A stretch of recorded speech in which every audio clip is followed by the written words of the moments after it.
السلام علیکم ورحمۃ اللہ وبرکاتہ۔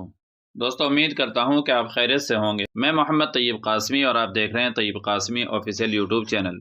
ناظرین، عورتوں کا جوڑا باندھنے کا رواج بہت تیزی سے بڑھ رہا ہے۔ بعض خواتین سر کے تمام بالوں کو اکٹھا کر کے سر کے اوپر جوڑا بناتی ہیں اور بہت سی گدی پر جوڑا بناتی ہیں۔ اب سوال یہ ہے کہ اس طرح عورتوں کا جوڑا بنانا کیسا ہے؟ کیا ان دونوں طریقوں سے جوڑا بنانا صحیح ہے، یا دونوں ہی غلط ہیں، یا کسی ایک طریقے سے جوڑا باندھنے کی گنجائش ہے؟ تو اس سلسلے میں شریعت مطہرہ کا حکم کیا ہے، ایسے ہی علماء کرام اور مفتیان عظام کا فتویٰ کیا ہے، آج اسی فتوے کو دیکھیں گے۔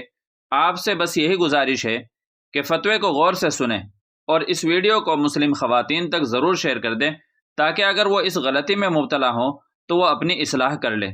چلیے پھر فتوے کا رخ کرتے ہیں۔ چنانچہ کسی نے دارالافتاء الاخلاص کراچی سے سوال کیا، جو کہ آپ اپنی اسکرین پر بھی دیکھ سکتے ہیں، جس کا عنوان قائم کیا گیا ہے: کیا عورتوں کا سر کے بالوں کا جوڑا باندھنا منع ہے؟ سوال: ایک حدیث میں ممانعت آئی ہے کہ عورت اپنے بالوں کو اونٹ کے کوہان کی طرح نہ باندھے۔ کیا یہ ممانعت گھر کے اندر بھی ہے، اور کیا یہ ممانعت تب بھی ہے جب اوپر کی جانب کے بجائے پیچھے کی جانب ایسا کرے؟ تو دارالافتاء کی طرف سے جواب دیا گیا ہے، آپ اپنی اسکرین پر دیکھیے اور خوب اچھی طریقے سے سمجھیے کہ کون سے طریقے کو شریعت میں جائز قرار دیا گیا ہے اور کون سے طریقے کو ناجائز قرار دیا گیا ہے۔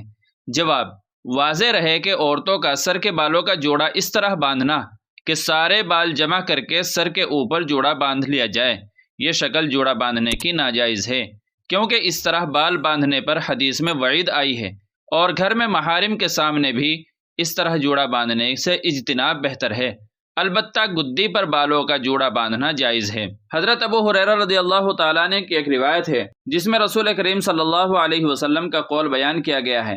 آپ نے فرمایا، جہنمی عورتوں کی صفت بیان کرتے ہوئے فرمایا ہے کہ کچھ عورتیں ایسی ہوں گی جو کپڑا پہننے کے باوجود بھی ننگی ہوں گی، لوگوں کو اپنی طرف مائل کرنے والی ہوں گی اور خود بھی لوگوں کی طرف مائل ہونے والی ہوں گی۔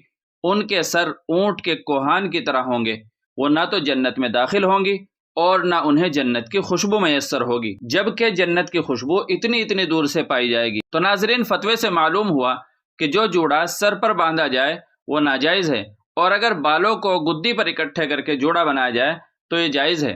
تو مجھے امید ہے کہ آپ اس مسئلے کو اچھی طریقے سے سمجھ گئے ہوں گے، اور اس ویڈیو کو شیئر بھی فرما دیں، اور اگر آپ چینل پر پہلی بار آئے ہیں تو دینی مسائل کی اس طریقے کی ویڈیو پانے کے لیے ہمارے چینل کو آپ سبسکرائب بھی کر سکتے ہیں۔ چلیے پھر ملتے ہیں اگلی کسی ویڈیو میں۔ السلام علیکم ورحمۃ اللہ وبرکاتہ۔